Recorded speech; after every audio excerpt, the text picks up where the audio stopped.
सबसे पहले तो आज है 21 ऑफ मई। आज की इस वीडियो में बेसिकली हम जीएसएम फॉइल्स लिमिटेड जो कि 24 ऑफ मई से ओपन होने जा रहा है आईपीओ, बेसिकली आज की इस वीडियो में जीएसएम फॉइल्स लिमिटेड के बारे में इन डेप्थ चर्चा करेंगे। लेकिन उससे भी पहले रुल्का इलेक्ट्रिकल्स लिमिटेड और हुएक फूड्स इंडिया लिमिटेड दोनों में से कौन से आईपीओ में इन्वेस्ट करें, क्या होना चाहिए आपका फाइनल डिसीजन, कौन से आईपीओ में इन्वेस्ट करें, कौन सा पर्सपेक्टिव होना चाहिए, सारी जो चर्चा है हमने इस वाले वीडियो में की हुई है, जिसकी जो लिंक है आपको डिस्क्रिप्शन, कमेंट बॉक्स और आई बटन दोनों जगह पर मिल जाएगी। तो इस वीडियो के बाद उस वीडियो को भी जरूर देख लीजिएगा अगर आप इन दोनों में से किसी भी आईपीओ में इन्वेस्ट करने की सोच रहे तो ये जो वीडियो है वो कहीं ना कहीं आपके लिए काफी ज्यादा बेनिफिशियल साबित होने वाला है।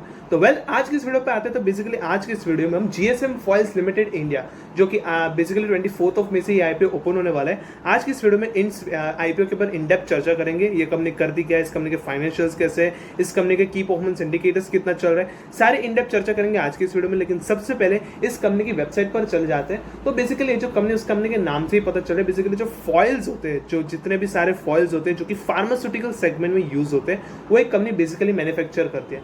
अगर आप चाहते हो इस कंपनी की जो वेबसाइट है उसको जरूर विजिट कर सकते हो और आपको बहुत सारी जो जानकारी है इस कंपनी से रिलेटेड बहुत सारी जो जानकारी है वो देखने को मिल जाएंगी। इस कंपनी के प्रोजेक्ट्स कैसे, इस कंपनी के प्रोडक्ट्स कौन कौन से, इस कंपनी के क्लाइंट्स कैसे कैसे हैं, एक कंपनी कैसे डील करती है, सारी जो जानकारी आपको इसकी वेबसाइट पर जरूर मिल जाएगी। इस वेबसाइट की जो लिंक है वो आपको डिस्क्रिप्शन, कमेंट बॉक्स में जरूर मिल जाएगी। तो अगर हम बेसिकली देखेंगे फार्मास्यूटिकल सेगमेंट की एक कंपनी है, बेसिकली जो फॉइल्स होते हैं जो कि मेडिसिन या फिर टैबलेट्स होते हैं, कैप्सूल्स होती है, उसके ऊपर जो प्लास्टिक का कवरिंग होता है, जो कोटिंग होता है, बेसिकली ये जो फॉइल्स है वो एक कंपनी मैन्युफैक्चर करती है। तो अगर आप चाहो तो बेसिकली इस कंपनी की वेबसाइट जरूर से विजिट कर सकते हो। इस वेबसाइट की जो लिंक है वो आपको डिस्क्रिप्शन, कमेंट बॉक्स में डेफिनेटली मिल जाएंगी। ये तो थे ओवरऑल एनालिसिस। लेकिन अब इस आईपीओ के इस कंपनी के ऊपर इन डेप्थ चर्चा करेंगे। इस कंपनी के आईपीओ की वेबसाइट पर जाएंगे और वहां से इस कंपनी के फाइनेंशियल्स और सब कुछ जानकारी लेंगे आज के इस वीडियो में। तो बस छोटा सा इंट्रो, उसके बाद शुरू करते हैं इस वीडियो को। So let's begin.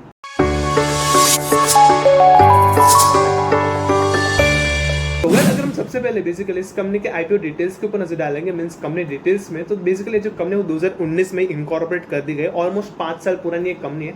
और ये जो कंपनी वो मैन्युफैक्चर करती है ब्लिस्टर फॉइल्स और एल्यूमिनियम फार्मास्यूटिकल फॉइल्स, जो कि बेसिकली स्ट्रिप फॉइल्स के नाम से भी जाने जाते हैं। और ये सारे के सारे जो फॉइल्स है वो पैकेजिंग फार्मास्यूटिकल जो मेडिसिन होते हैं उनकी पैकेजिंग में काम आते हैं, जैसे कि capsules and tablets. Capsules and tablets को पैकेजिंग करने में सारे के सारे फॉइल्स काम लगते हैं। ये सारे के सारे जो फॉइल्स की प्राइमरी पैकिंग मटीरियल्स जो है वो इनके डायरेक्ट कांटेक्ट में आती है मेडिसिन की, यानी कि इनकी जो ध्यान है, इनकी जो क्वालिटी है वो सुपीरियर लेवल पे ऑलमोस्ट जो है वो 100% होनी चाहिए, क्योंकि इनकी जो प्लास्टिक्स है, जो इनकी जो पैकिंग मटेरियल्स है वो ऑलमोस्ट मेडिसिन के कांटेक्ट में आते हैं। तो कहीं ना कहीं इस कंपनी की जो प्रोडक्ट्स की क्वालिटी है वो कहीं ना कहीं हाई रखनी पड़ती है और उसी की वजह से इस कंपनी को आईएसओ का सर्टिफिकेशन भी मिला है क्वालिटी मैनेजमेंट के लिए। तो ये कहीं ना कहीं काफी बढ़िया बात है। अगर हम बात करें तो इस कंपनी की जो मैन्युफैक्चरिंग फैसिलिटी है वो सैफायर बिल्डिंग्स में मौजूद है, जो कि थाने, वसई, महाराष्ट्र में मौजूद है। ऑलमोस्ट 7,973 स्क्वायर फीट में इनकी मैन्युफैक्चरिंग फैसिलिटी मौजूद है। वहीं पर टोटल इस कंपनी के पास 3 फ्लोर में इस कंपनी की मैन्युफैक्चरिंग फैसिलिटी फैली हुई है। और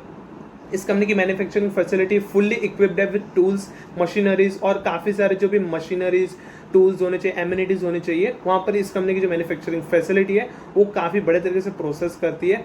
सीमलेस मैन्युफैक्चरिंग प्रोसेस है इस कंपनी का। वहीं पर hassle free production, quality testing, research, storage and packaging इस कंपनी के पास मौजूद है।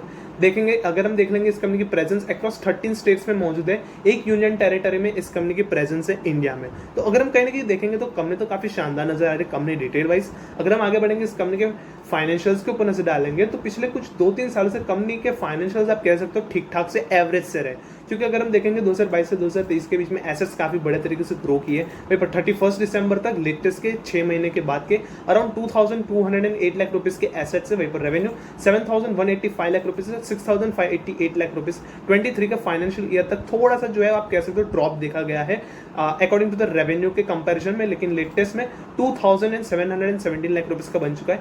अगर हम देखेंगे तो रेवेन्यू में तो 2022 से 2023 में ड्रॉप था, लेकिन प्रॉफिट आफ्टर टैक्स में कहीं ना कहीं 142 लाख रुपीज का बन चुका था। तो कहीं ना कहीं कह सकते हो इस कंपनी का पेट मार्जिन अराउंड 5% का होना चाहिए, काफी बड़े तरीके से। इसका रेवेन्यू तो ग्रो नहीं कर रहा है, लेकिन profit after tax year by year काफी बड़े तरीके से ग्रो करता जा रहा है। ये काफी शानदार बात है इस कंपनी के लिए।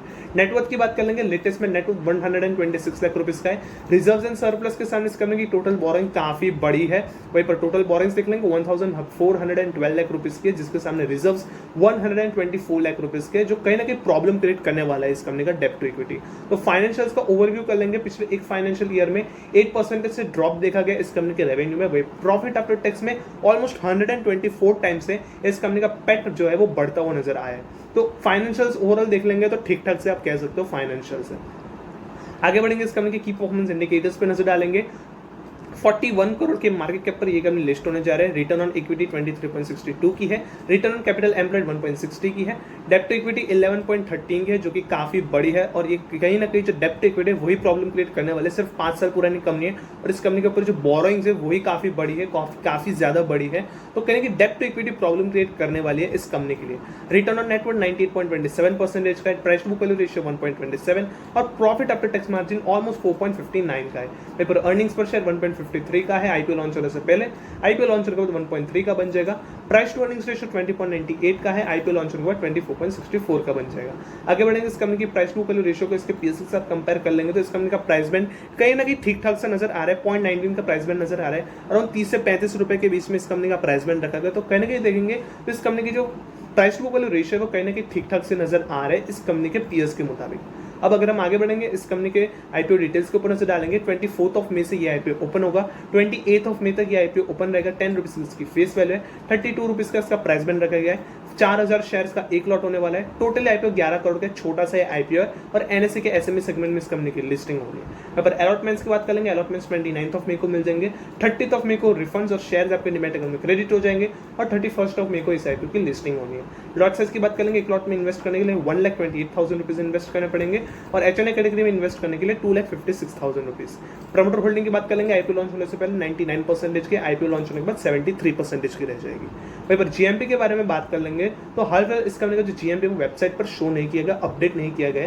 तो कहने का अगर हम देखेंगे तो कंपनी तो काफी शानदार नजर आ रही है। ओवरऑल देखेंगे फार्मास्यूटिकल सेगमेंट की एक कंपनी है, काफी शानदार कंपनी है। बस 5 साल पुरानी कंपनी, थोड़ी सी आप कह सकते हो इन्वेस्ट करने के लिए नई कंपनी है। हाँ, फाइनेंशियल इस कंपनी के थोड़े से जो एवरेज से नजर आ रहे हैं, ठीक ठाक से इस कंपनी के फाइनेंशियल्स नजर आ रहे हैं। वहीं पर अगर हम बात करेंगे इस कंपनी के प्राइस बैंड की तो कहीं ना कहीं इस कंपनी का प्राइस बैंड ठीक ठाक सा नजर आ रहा है। कंपनी डिटेल वाइज भी कंपनी शानदार है। तो अगर आप चाहो तो लिस्टिंग गेन के लिए इस कंपनी में अप्लाई जरूर कर सकते हो। इस कंपनी के डे 1, डे 2 और फाइनल डे जो कि इस कंपनी का आखिरी दिन होने वाला है, इस आईपीओ में अप्लाई करे ना करे, लिस्टिंग के लिए, लिस्टिंग गेन के लिए करे या फिर लॉन्ग टर्म के लिए, सारी जो जानकारी आपको इस चैनल पर जरूर मिल जाएंगी। तो बस इस वीडियो को लाइक कर दीजिएगा और चैनल को सब्सक्राइब कर लीजिएगा ताकि इस आईपीओ से रिलेटेड और ऑलमोस्ट हर एक आईपीओ से जुड़ी हुई अपडेट्स आपको सबसे पहले मिल जाएगी। सो वेल, कहने की आशा करते हैं कि इस वीडियो में दी गई मतलब से जानकारी इस जीएसएम फॉइल्स इंडिया लिमिटेड के जो आईपीओ है उसके ऊपर आपको पसंद आएगी। सो वेल, मिलते हैं कल ऐसे ही मजेदार से अगले वीडियो में।